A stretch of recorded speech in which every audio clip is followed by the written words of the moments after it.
Magandang araw at magandang buhay, lalo na sa ating mga minamahal na mga senior citizens. Sa araw po na ito, napakaraming reklamo akong natanggap galing po sa aking vlog na kung saan sila ay nagsasabi, "Sir, ako po ay natanggalan po ng pensyon. Bakit po ako tinanggalan? Ano ba yung mga dapat kong gawin? Ano yung dapat na mga impormasyon na dapat kong malaman sa ganitong sitwasyon?" Atin niyang resolbahin at sagutin ngayong araw. By the way, ako pala si Ruel Mendoza Tanyo. At sa araw po na ito, atin pong bigyang pansin ang inyong concern. Attention sa lahat ng mga senior citizens. Libo-libong seniors tanggal sa listahan ng pensioners. Ano ang mga dahilan sa pagkatanggal? Ito ang dapat gawin para hindi ka matanggal sa listahan ng mga kukuha ng pensyon. Inaanyayahan kita na tapusin mo ang video na ito hanggang sa dulo nang sa gayon makuha mo ang punto ng video kong ito. At kung ikaw ay bago pa lang sa aking YouTube channel at gusto mo ang ganitong content na pinag-uusapan ang payout ng ating mga senior citizens, mga balita patungkol sa ating mga senior citizens at iba pang mga bagay na related po sa ating mga senior citizens, ay subscribe mo na ang aking YouTube channel dahil araw-araw po ako nagbabalita ng mga importante at informatibo na mga contents para naman po sa inyo dahil gusto ko pong masagutan, mabigyan at ma-inform kayo about sa mga bagay. I-subscribe mo na at para mag-updated ka sa mga videos na i-upload ko pa dito sa aking YouTube channel ay i-bell notification mo na.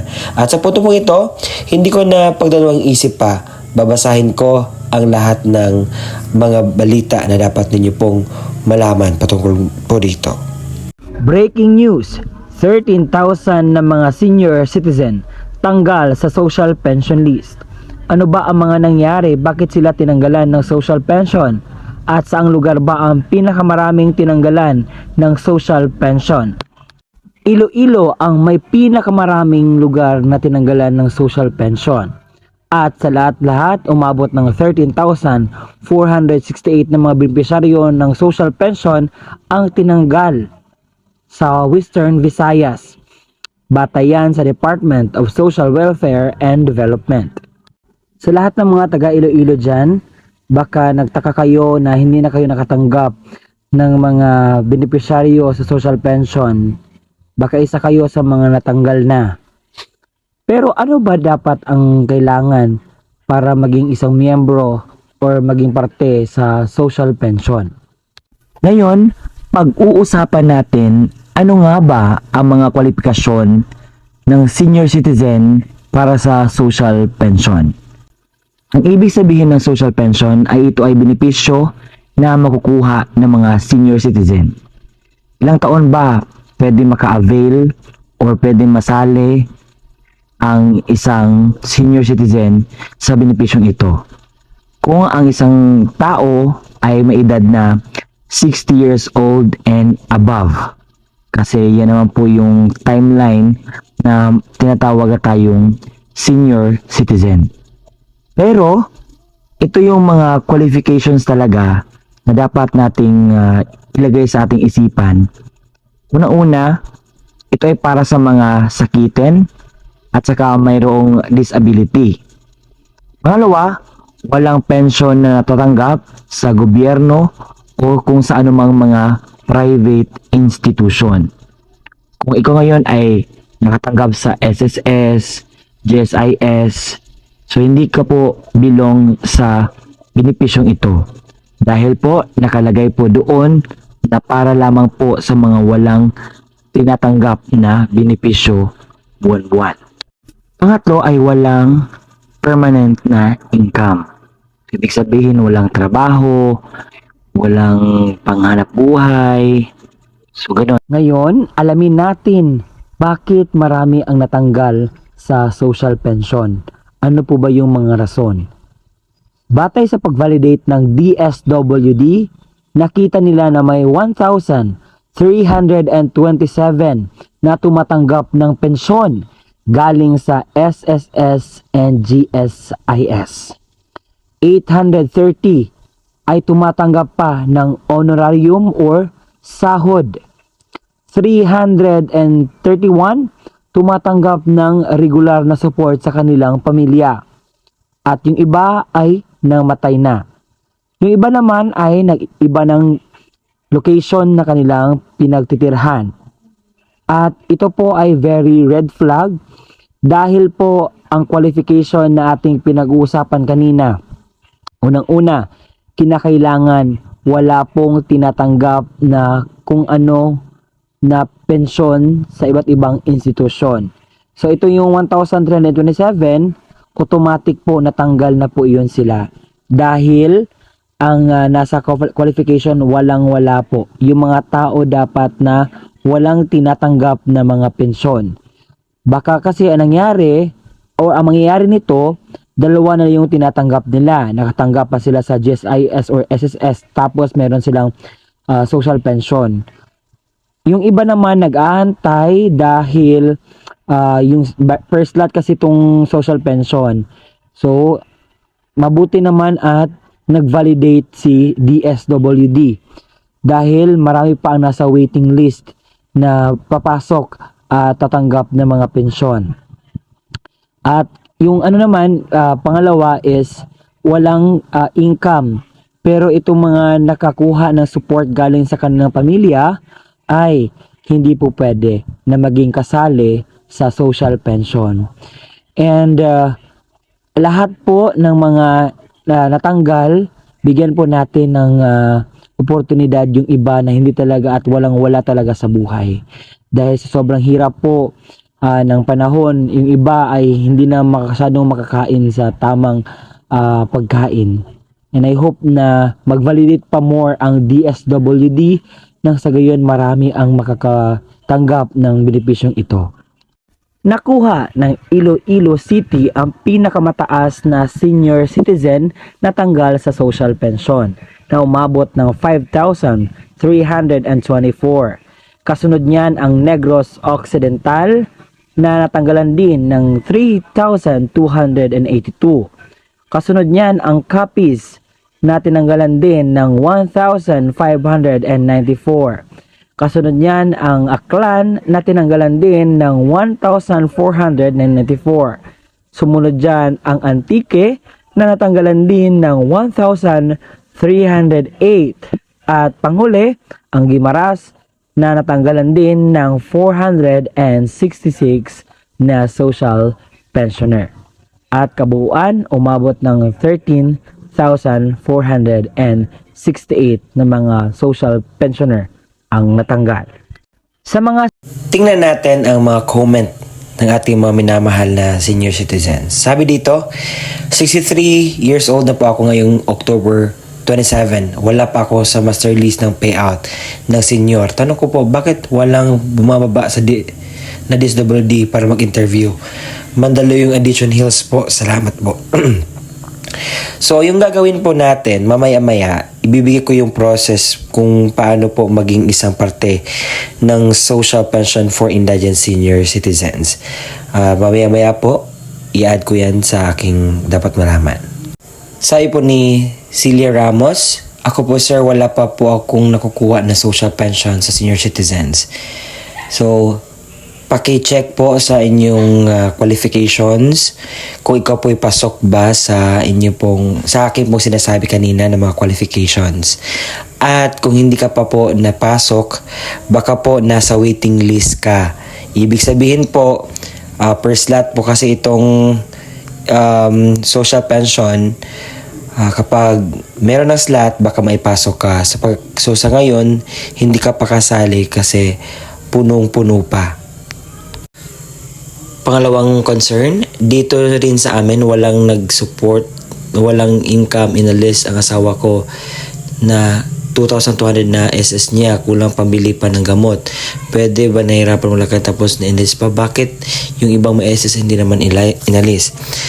So, ang qualifications po is dapat wala pong tinatanggap na pensyon sa other institution. Ang case nyo po is meron kayong tinatanggap na SSS pension which is 2,200 per month. And in that case po, hindi na po kayo qualified. So, yun po ang rason bakit po kayo tinanggal. Kapag mag-revalidate naman po ang DSWD, yung mga sinasabi mong hindi pa natanggal ay matatanggal po yan. Isa pa rin concern, ako po isa sa mga tinanggal kasi may SS daw po ako. Tama po yun na tinanggal ka po. Alam kong medyo masakit po sa ating mga senior citizens na tinanggal dahil meron silang other pension, but that is the reality. That is the right thing po na dapat gawin nila dahil meron po silang qualification na sinusunod eh. Kapag wala pong qualification, mas mabuti. Antayin na po natin yung Universal Social Pension dahil yun po ay talagang the best for giving the pension dahil wala po talaga yung qualifications. Kapag mayaman ka, mahirap, mahingipit o wala, pasok ka po.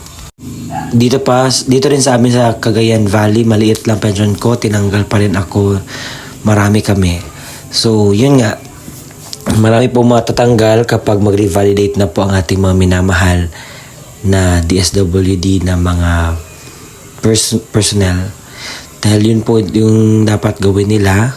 Dahil marami po mga less privilege, yung hindi pa nakatanggap, hindi pa nakasali, at yung deserve nila. So, alam kong masakit po sa inyo dahil konti lang po yung tinatanggap dahil sa mahalang pamilihan ngayon. But the reality and the qualifications po is speak to itself. Senior citizen dyan na hindi pa alam kung paano ba mag-apply sa social pension, ito po ang panoorin ninyo. Tayo po ay mag-a-apply sa DSWD. Alam ko mayroon na kayong ideya kung ano po ang DSWD at kung saan po ang pinakamalapit na DSWD office sa inyo, doon po tayo pupunta.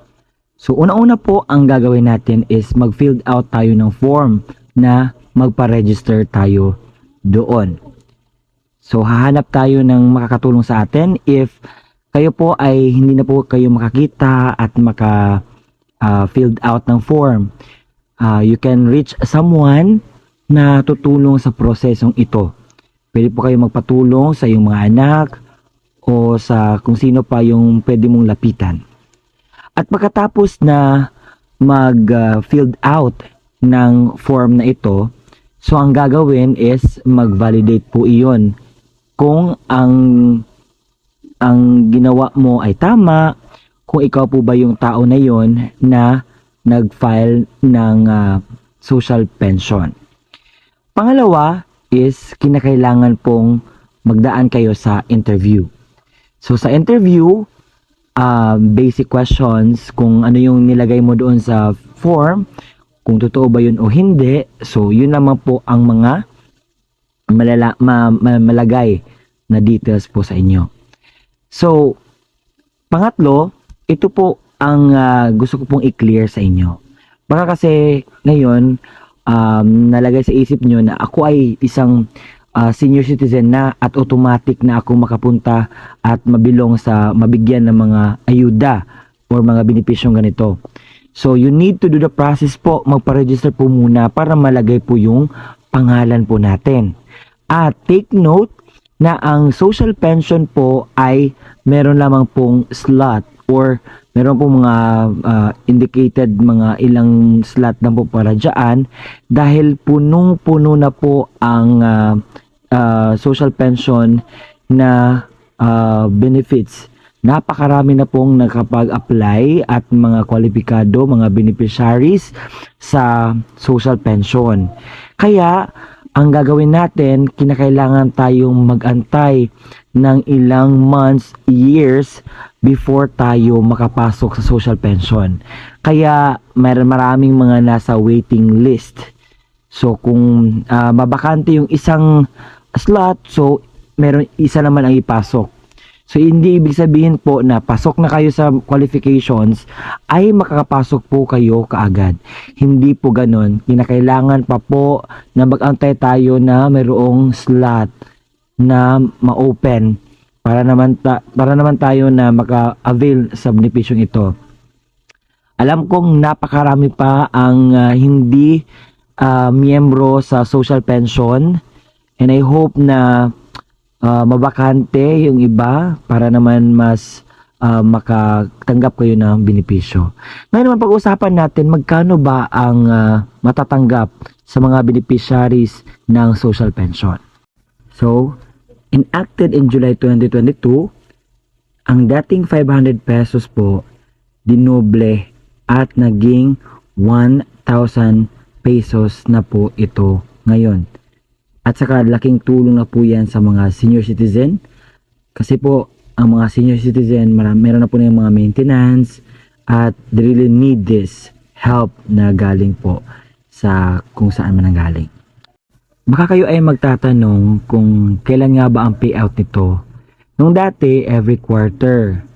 Ngayon po, ginawang every 6 months na po before mag-payout.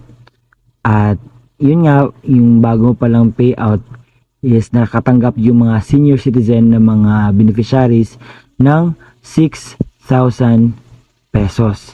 So it might be ang kasunod po niyan is mga November po ang kasunod na payout ng mga social pension na beneficiaries. So sa ngayon is every 6 months po ang payout. Pero yung iba gusto nila na maging quarterly na lamang ang payout nila para siguro medyo matagal-tagal ang 6 months to.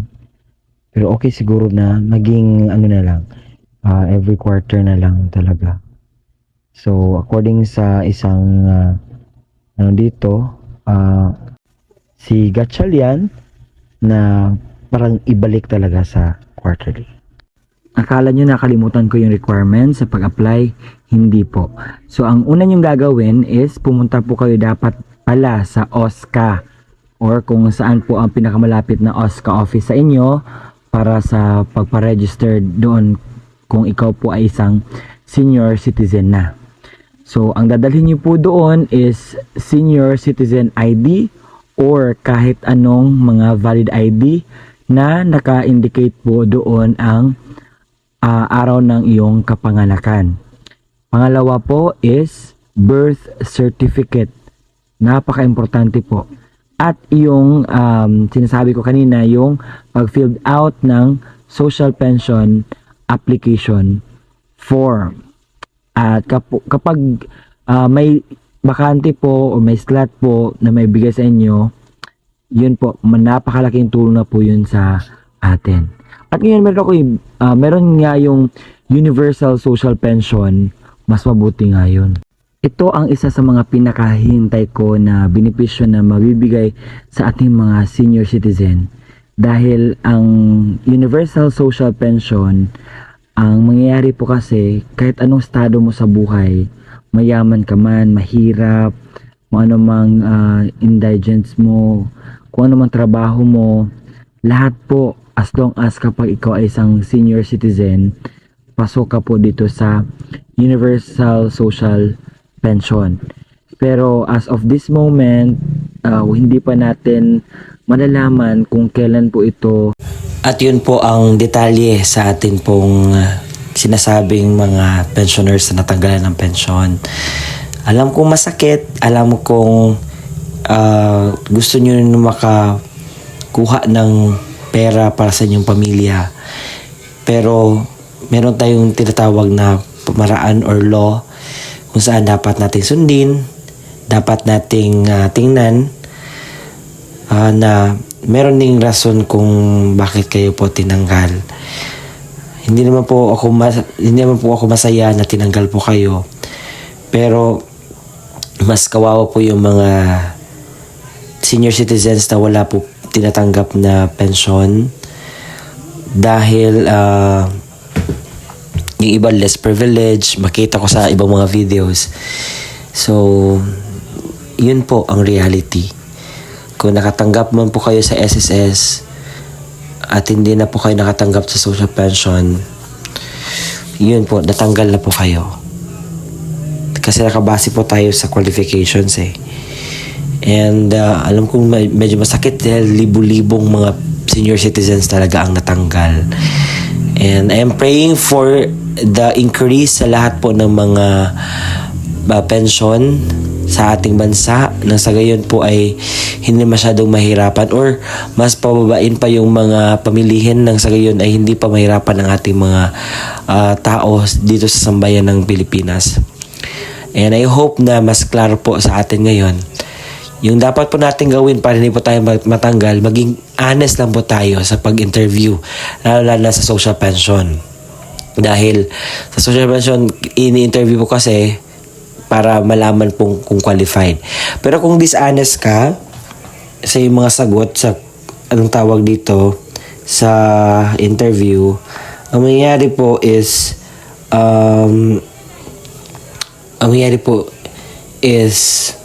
pagdating sa darating panahon, mag-revalidation, kayo rin po ang aani sa inyong ginagawa. And this is it po. Yun lang aking masasabi. Medyo sad po ako sa mga natanggal, pero I know that there's a law. Hanggang sa muli po. Bye-bye.